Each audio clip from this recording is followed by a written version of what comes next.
Salut les copaines! Aujourd'hui, je t'emmène avec moi pour tester quelques recettes dites virales de TikTok. J'ai choisi des recettes qui sont véganes principalement, mais pas toutes, donc on va les adapter. Et je commence ma journée par une séance de sport. Donc ce matin, c'est le travail du dos. On est un mardi matin et il n'y a personne à la salle, c'est génial. Donc voici les recettes que l'on va tester. J'ai choisi 3 recettes différentes. Je vous mets les liens de chacune dans la description pour que vous ayez toutes les informations. Pour la première recette, on va faire le fameux Marry Me qui normalement se fait avec du poulet, à ce que j'ai compris. Moi je vais le faire donc avec des pois chiches. Je commence par découper mes premiers éléments. Donc il y a de l'oignon et de l'ail. Moi j'aime énormément l'ail, donc j'en mets beaucoup. Pour les épinards, j'ai pris des épinards surgelés au lieu de frais parce que je cuisine beaucoup avec des légumes surgelés, je trouve ça beaucoup plus pratique, mais libre à vous de choisir ce que vous voulez.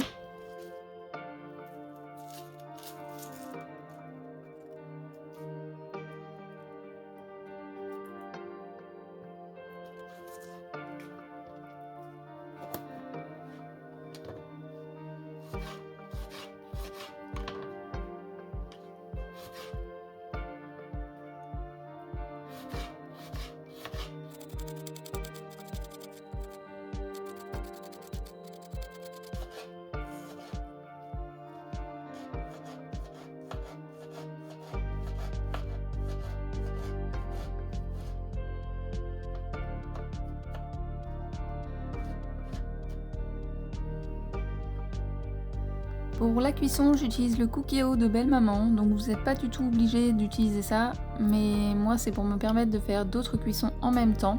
Donc au Cookéo, j'utilise la cuisson pour dorer, afin de faire dorer tout au début, et ensuite j'utiliserai le mode de cuisson mijoté.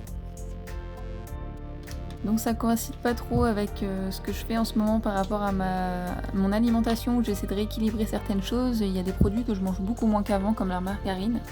Mais dans cette recette, il y a beaucoup de margarine et d'huile. Je vais réduire un petit peu, mais je vais quand même en mettre parce qu'il faut que ce soit un plat très très gourmand, comme vous allez voir. On place donc la margarine, l'huile d'olive dans le faitout. Ensuite, j'ajoute l'oignon et l'ail. Je laisse dorer tout ça avec mes épices, donc moi j'ajoute du poivre et j'ai encore ce fameux mélange d'épices tandoori à finir que je mets dedans, mais en soi vous pouvez mettre les épices que vous voulez et que vous appréciez. En même temps, je m'attaque à la deuxième recette qui est des protéines de soja qui sont caramélisées. J'ai oublié de mettre dans les ingrédients, il y a aussi du sucre et de la cannelle. À savoir que dans tous les éléments où je rajoute du sucre, souvent je mets de la cannelle parce que ça évite des gros pics de glycémie selon le taux de sucre que vous avez mis dans votre recette. Donc c'est un petit conseil si vous aimez la cannelle, moi j'adore ça donc ça me gêne pas du tout et on la sent pas énormément même dans les recettes sucrées salées. Ces protéines de soja, on les fait réhydrater dans de l'eau bouillante. Soit vous faites ça dans une poêle, soit vous mettez vos protéines de soja dans un plat et vous mettez de l'eau bouillante par-dessus. Vous pouvez également y mettre de la sauce soja et des épices, car les protéines de soja ont tendance à prendre le goût de tout dans quoi vous les mettez en fait, tout simplement. Je continue en parallèle mon autre recette, des Marry Me Chickpeas. J'y ajoute le jus de citron, les épinards et du lait de coco pour le côté gourmand. J'ajoute souvent un petit peu d'eau dans ce genre de préparation parce que j'aime énormément quand il y a beaucoup de sauce. Ensuite, j'ajoute les pois chiches, qui sont une très bonne source de protéines également végétales.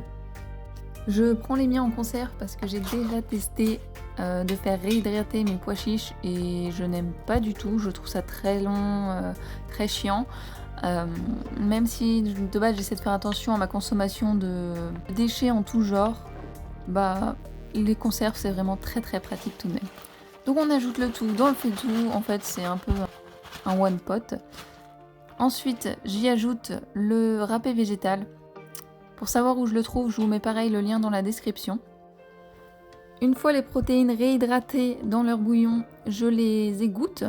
Si elles sont trop imbibées de liquide, il faut les essorer un petit peu. Attention, ça brûle.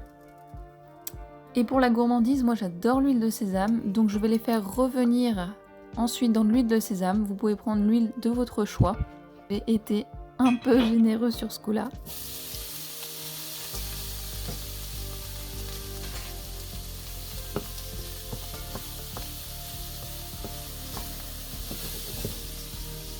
Vous remuez le tout pour que ça s'imbibe bien d'huile, vous rajoutez de la sauce soja, c'est là qu'on met aussi le sucre et la cannelle pour faire caraméliser.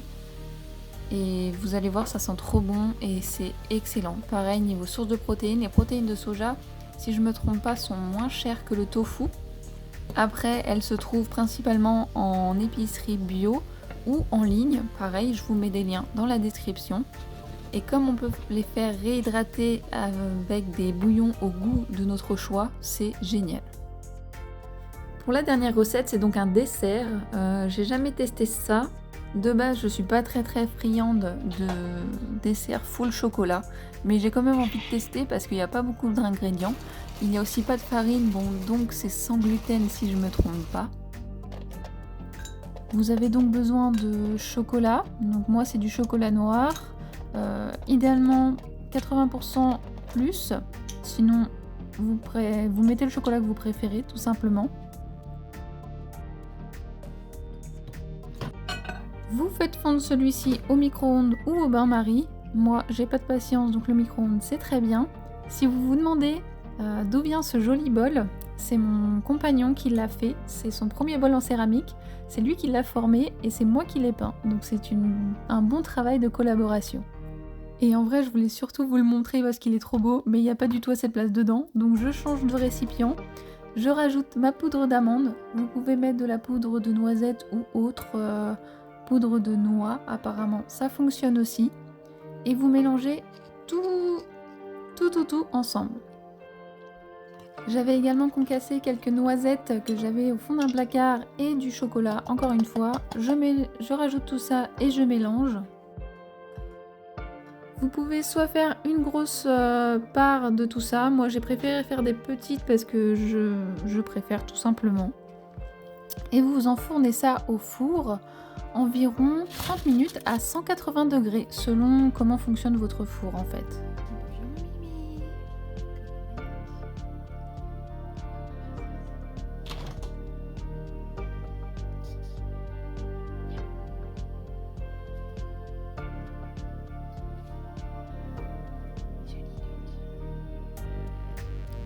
Les Marimi Chickpeas ont fini de mijoter, regardez-moi ça, avec le fromage végétal, c'est juste hyper fondant. Si vous n'en avez pas d'ailleurs, vous pouvez ne pas en mettre tout simplement. Je fais également toujours ma vaisselle après chaque session de cuisine parce que sinon je me laisse trop vite déborder et je déteste ça. Je vous mets à l'écran ce que j'ai calculé au niveau des macros par rapport à ce plat. En tout cas les quantités pour 100 grammes, donc vous voyez il y a quand même pas mal de protéines. Et j'ai ajouté du riz parce que j'avais pas de céréales dans mon plat avec un peu de pain grillé. Et franchement c'est excellent, c'est vraiment très bon. Pour le dessert je vous mets les macros également. Donc étonnamment il y a pas mal de lipides mais c'est plutôt logique en fait vu qu'il y a beaucoup de noix dedans. J'ai trouvé ça très bon, on sent vraiment le sucre de la compote. Donc à voir si vous aimez ce genre de choses. J'en suis quand même pas très friande, c'est bon, mais à voir. Je vous remercie d'avoir suivi cette vidéo. N'hésitez pas à vous abonner si ce n'est pas déjà le cas. Et puis on se retrouve très bientôt. Salut!